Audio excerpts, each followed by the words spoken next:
Good evening, everyone. I'm Sherry Jackson. This morning's explosion at Marks Village claimed the life of a woman who was engaged to be married. Her fiance barely survived. We have live team coverage of that explosion. CBS 42's Mike McClanahan has eyewitness accounts from survivors, and Lee Garner talks to families who've been displaced.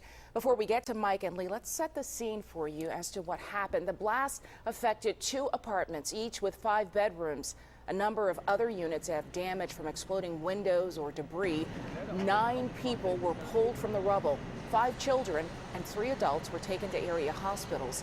The man's fiance is the only person who died. That explosion happened while people slept in the early morning hours. They were forced from their homes into the cold streets and soon joined by more than 60 firefighters. Let's get to our live team coverage right now on what's happening with those people right now. And for that, we start with Mike McClanahan. Neighbors say around 2:45 in the morning, an explosion woke them up, even blew out windows in neighboring units. Now, the flames were intense and the rescue response immediate. I woke up with a boom noise and it blew my windows out into my bedroom. The shock wave was that so intense. I ran out the back door with a fire extinguisher, see what I can do or save somebody, but the fire was too intense. I couldn't do nothing. It was some people on the ground catching the kids, and the lady jumped down from the top of the building, and we helped her get on back up out of there before it got too serious. Firefighters were on the scene for hours, attacking the flames and searching for survivors. It was a very serious situation. All you got to do is look at the structure now and see the damage that occurred. All that damage was done by the explosion. So you can only imagine how intense that was. With 2 people unaccounted for, anxious onlookers watched from behind police tape.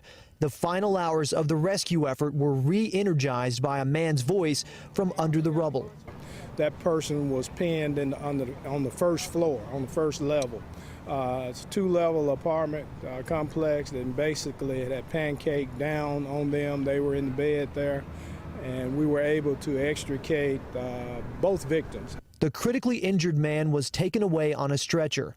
Sadly, 40-year-old Tyrannese Laval Mabry, who was also under the rubble, could not be saved.